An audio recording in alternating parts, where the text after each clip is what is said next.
Broadcasting from the business capital of the world, this is the Podcast Business News Network.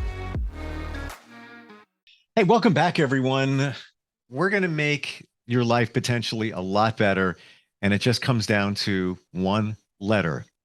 As we make it better, the 3 C's. We're going to focus on these 3 things that could really change your life. And that's courtesy of David Alison. He's an amazing life coach. He also helps with energy healing, hypnotherapy, NLP, and so much more. And he's on the program with us. David, welcome. How you doing?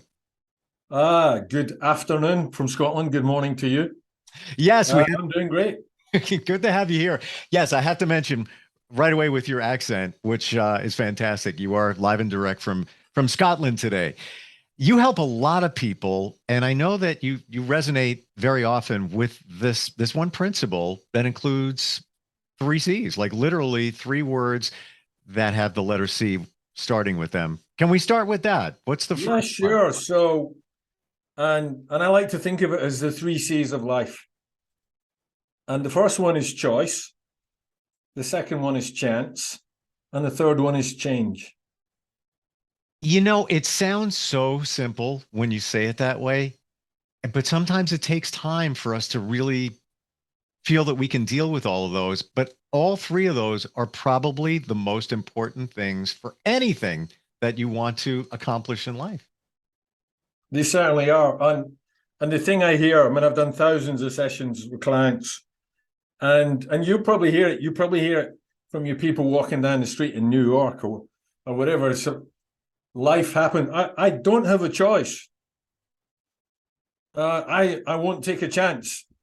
Yep. And people are afraid of change. Absolutely. And the thing is, there is one constant in this world, and that is everything changes all the time. I'll give you an example. My father passed away in 1989 when I was in my late 20s. CDs had only just been released. Yep. Dire Straits' first CD had just been released. Mobile phones were the size of a house brick. Yep. CDs are, I can't remember the last time I bought a CD, and my iPhone 12 mini fits in the back pocket of my jeans. Yep. And guess what? Things have changed. And the thing is, people are afraid of change, but the thing is, the world will change whether you want it or not. it's so true. And just not to digress here, but I do remember cell phones, and I remember when they were in bags. They came in a duffel bag. It came in a bag, and you had a big there's like a car battery. Right. It was inside of it. It was just ridiculous. And then you had the coax cable, the antenna wire. You had to take the antenna, put it on the roof. And same thing with CDs. The CD changer. I used to have a 500 CD changer that had a carousel that was almost the size of a quarter of a refrigerator. I remember those days well. Yeah, but I still have 500 CDs downstairs in my living room. So I don't know what to do with them. Although one day I did spend over the winter when there's not a lot going on with every PC in my house, and I was just ripping them to MP3 files. And what am I going to do with the disc? But to your point, life is changing. Life is always changing. And there's a song that resonates with me while we're talking about music here is David Bowie, Changes. Yeah. One of the lyrics in it is turn and face the strange. And you have to. And it feels strange, but no matter what how often you resist, it's going to change around you. Life is going to change. And if you don't follow along with it, you're going to have to catch up to it. And that brings us back to the choice. And people say, well, I've got no choice. Well, you're making choices every day. You get out of bed, you can choose what emotion you want to be in. You can choose what color of jeans you put on. Sure. Or your clothes. Or I'm going to choose to brush my teeth this morning or not. I'm going to choose to have that extra coffee. We're always making choices. But when it comes to making change, that's when we start resisting. We start going against the flow because we don't want to take a chance. Why do we not want to take a chance? Because if we take a chance, what happens if we fail? What will our friends think about us? And that's the biggest fear that generally we have in life nowadays. It's, what are people going to think of us? And then people go, well, I'm not gonna take the chance because it might fail. And you can think, okay, it might fail, but people always tend to look at what possibly can go wrong, but what can go right is also available. Absolutely. We're wired, and if I think, talking NLP terms for a second, our subconscious mind, we are wired, and all our mind is trying to do is protect us. That little voice in our head is trying to protect you. But it's thousands and thousands of years old. It's still trying to protect you from the saber-toothed tiger or the dinosaur. But we don't have them, certainly not in Scotland. I don't know about New York. But we don't have these things nowadays. But what we have is the fear of what other people think. Oh, it's the same thing here, without a doubt. Yeah. Or if it's not the fear of what other people think, it can sometimes be the fear of not feeling that you're worthy of that change. Yeah. Yeah, and I've got a great little quote I'm going to save till the end. Sure.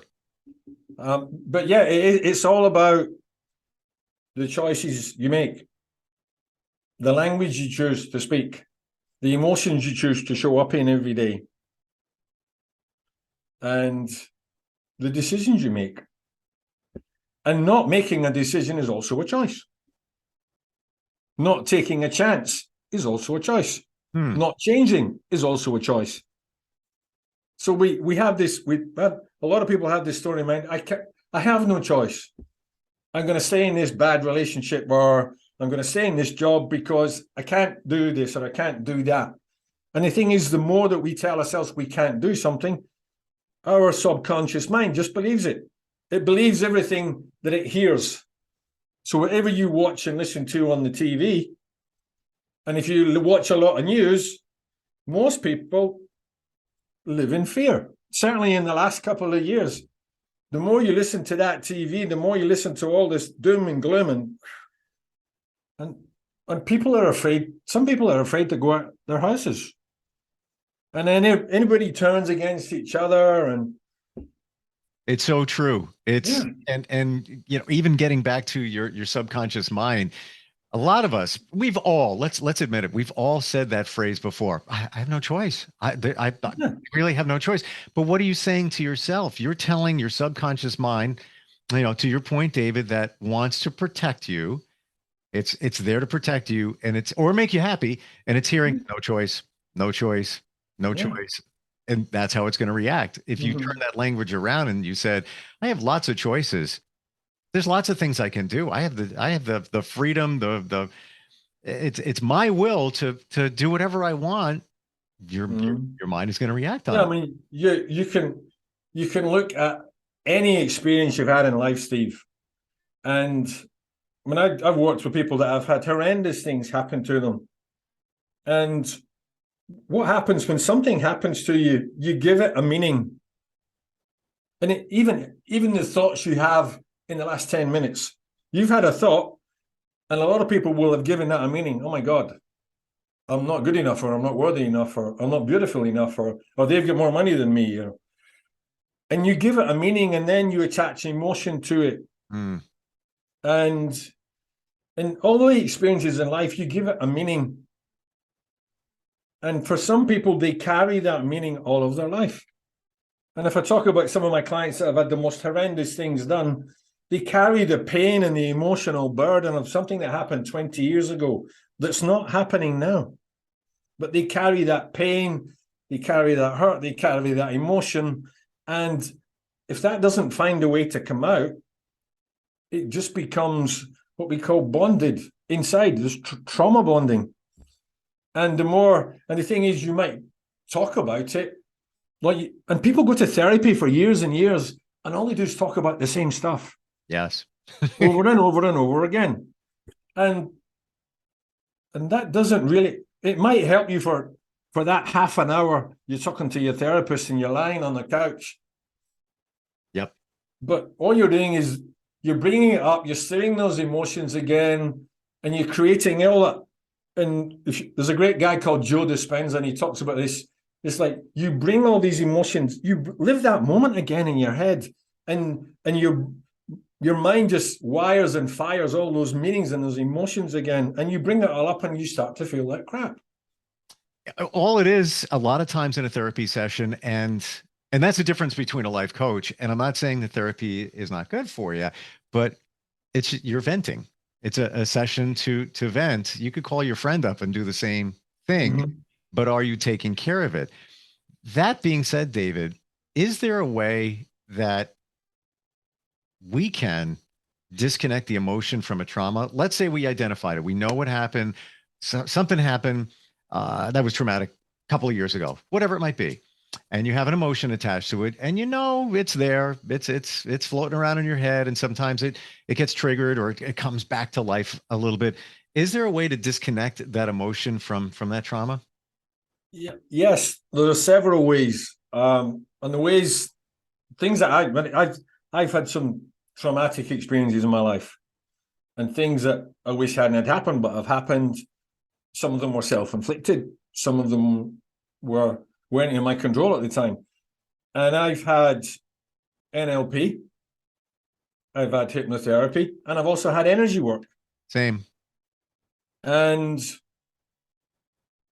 I actually do, like when I work with clients now, it's not just coaching.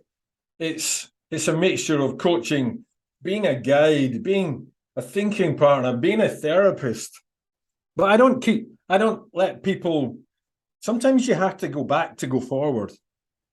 So what I help my clients through, either through the energy work or some spiritual practices or hypnotherapy or NLP, is take them back to that moment. And if you like, to put it in simple terms, we make peace with it. Yeah. And there's some things sometimes I do energy work, and it helps them through visualization or through Reiki or something. It takes the energy out of the body. It takes the pain away. And I'm not really doing anything. I'm just the guy in the middle that if they believe in God or a higher power or the universe, it's like, I'm just the guy in the middle that's bringing the message. And it's, hey, it's time to change. Today's the day. Today's the day we're going to finally let go of all this shit you've been carrying around for 20 years. I've even had clients who've been carrying around the trauma of their mothers. I had a lady who was carrying around the trauma of her mother's abuse for years. And in 45 minutes, I helped her release it. Yep. It works. It works. And I'll share with you, we have something in common. And you know, there's probably a little bit of trauma related to it for both of us, but my dad passed when I was in my 20s too. Yep. And it's, you know, what's the connection? That one I don't have, but there's other connections from the past connected to my dad that I confronted during hypnotherapy. I just knew I needed to go back there. You know, like you said, you have to go back to go forward. Yeah, when I was on the show a couple of weeks ago, I was talking with the other host about beliefs. It's like, and we have those beliefs that are inherited from our parents. Sure. So what you were sharing there is your father gave you some beliefs. My father gave me some beliefs. My mother, who's still here, she's 85, bless her, she has beliefs too. And every now and then I smile because I hear them. So I remember this when I was 14. Yep. And there's beliefs about money, beliefs about love or relationships. And sometimes we just trip ourselves up because, and I'll just share the example again. And again, this is about that choice. It's like, so when I'm working with a client, I'll say, so what do you believe about yourself? Well, and they'll say, I'm worthy of love, I deserve love, and I'm ready to meet the love of my life, my soulmate. And then about 20 minutes later, I'll say, so what do you believe about relationships? Well, all men are assholes and can't be trusted. Because they've chosen that and that happens because they had an experience in the past where the guy was an asshole. Yep. And let her down. So she's choosing to carry the weight of that pain forward to now. But she really, really wants to meet the love of her life. She's done a lot of work. She's ready, but she's still holding in her subconscious that anxiety, that pain, that anger. And when you bring those two together, and I say, okay, so how's that working out for you? And the light goes on in their head. I go, oh my goodness. And then what we do is we work on releasing what doesn't serve them anymore, so that we're creating the space for the love of our life to appear. Would you say, based on what you were just saying, David, that if that woman has that belief that, you know, all guys are just idiots, yeah, it's hard to find somebody that, because we gravitate back to what we're familiar with, that's what she's going to choose. She's going to choose another a-hole. She's going to pick another one like that. Yeah, and it's like, because when we do this, I just go into these questions. I say, so what are you not going to do next time? It's like, so we clear that belief or that energy or that emotion that's stuck. And it's not really, well, it's stuck because they're choosing to let it stay stuck. And again, it's just about take the chance to let this go. And sometimes people carry this because it brings them a benefit. And it might sound a bit strange that people carry pain for 20 years, but carrying pain sometimes brings people sympathy. Oh, well, if people are sympathetic to something that's happened to me, like say your husband beat you up, and you tell that story for 20 years, people will say, wow, that's really bad. It's so bad, you shouldn't have taken it. And people hold on to that because in getting sympathy, they feel love. They feel connection. And they have a fear. Well, if I take the chance to let this go, then I might actually lose the connection I've got. I might actually lose this love. And that's what stops people changing. It's like the chains are on them and they can't release it. And I think it's also familiarity. So you feel comfortable being the victim. I was in a relationship with somebody, this is years ago, but they suffered abuse from their father. And their comfort spot was confrontation. I'm low key. I just, just kind of all work it out. I don't elevate. It's all good. We'll figure it all out. She always wanted to press a button, start in, because I believe, I'm not the expert here, but I believe that was her comfort from her childhood. So I want to go back to that because my dad did it to me. So I want to feel that again because it feels comfortable, not afraid to change. She's just afraid of, moving forward. So, what you're saying is so many people do that. And for years, and I want to say in one breath, why do you want to do that? Why do you want to continue feeling that in your life? But then we have to understand because it feels comfortable, and then they feel love from talking to other people that backs it up. But I think it's also the victim mindset, to be the victim, and now you're the spotlight of attention. Oh, there's Joni having another issue. Oh, poor Joni. Oh, right. Yeah, that's what happens. And again, I talked 2 weeks ago when I was on the show.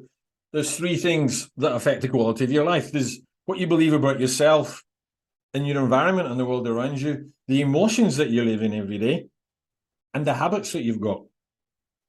So people that are in a victim mentality, their emotional vibration or their emotional state every day is low. It's typically anxiety or fear or stress or depression. And when you're in any emotional state, you will focus on things. So if you're feeling stressed, you'll be focusing on all the things. Oh, I've got to hit this deadline. You're not focused on, oh, I can't wait for this to be done. This result is going to be amazing. Because the energy of being in anxiety or fear or stress brings you down, which then triggers your language. Oh, this is never going to get better. And if I go back to the lady that, well, all men are liars, can't be trusted. So I'm never going to find the right guy. And what you're doing there is coming back and you're feeding your mind. And your mind's going, okay, I'll give you 100 times when you've said this before, and I'm just going to make this painful for you again. Mm. And all it is like, it's what I do with the clients there is like, okay, what's the emotional state that you want to live in every day? And it could be happening, it could be loving, and everybody's had a happy or a loving moment in their life at some point. Well, there's maybe one or two people that haven't, but generally people have felt love in their life at some point, even if it's David, I got to believe that everybody has felt that at some point in your life. Yeah.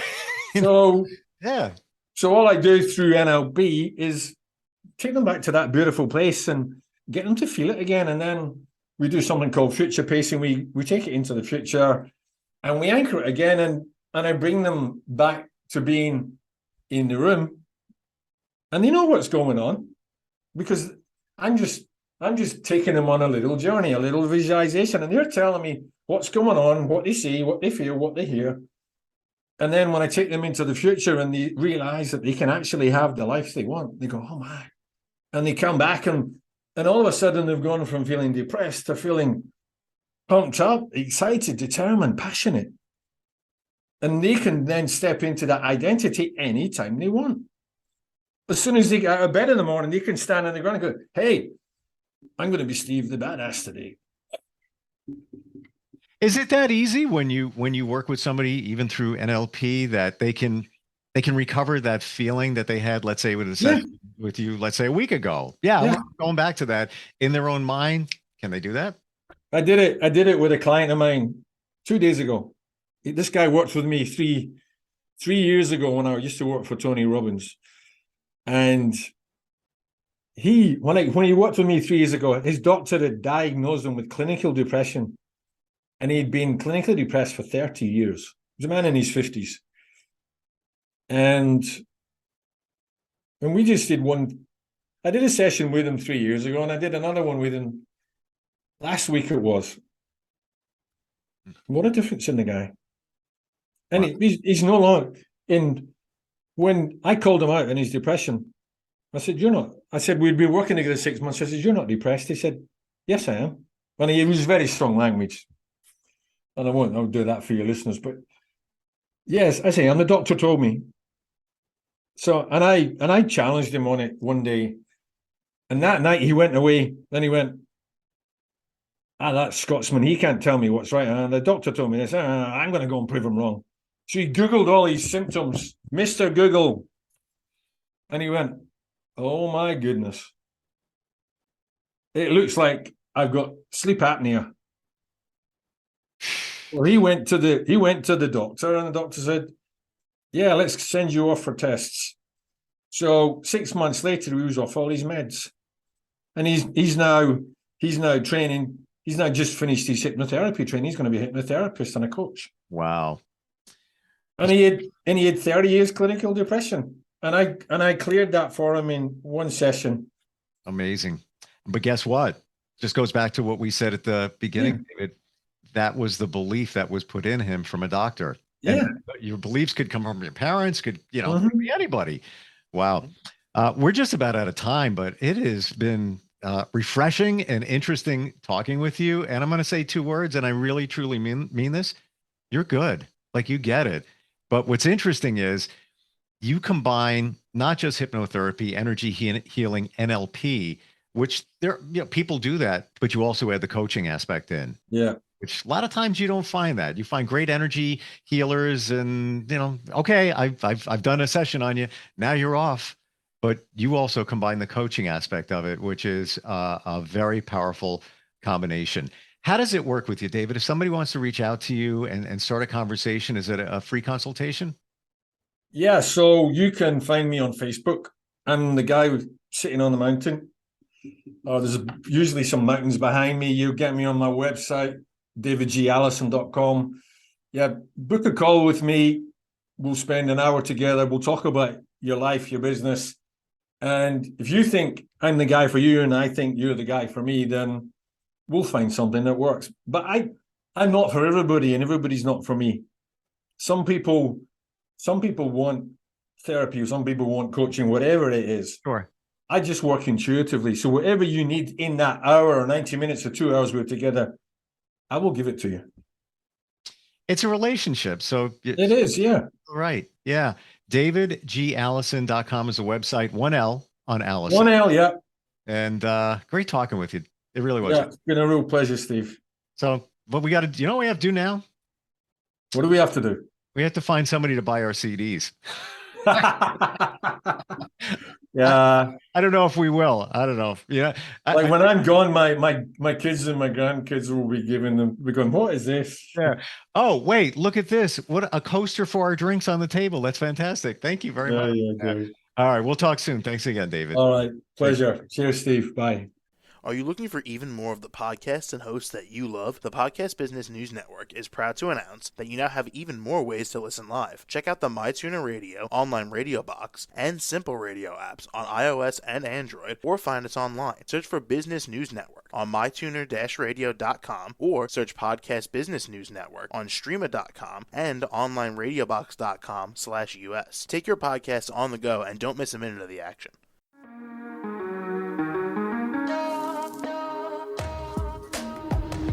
Broadcasting from the business capital of the world, this is the Podcast Business News Network. For nearly 2,000 severely injured veterans, everyday life has become filled with barriers.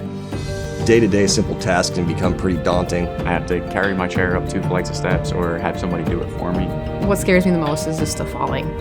When I'm struggling with my house, I think, to have that one great barrier just knocked down, it's crucial. Home for Our Troops is a wonderful nonprofit that builds a Mortgage-free, fully adaptive, handicap-accessible house. And there's no catch. It'll be our very first home that we've ever owned. This is a game changer. This is where your life begins again.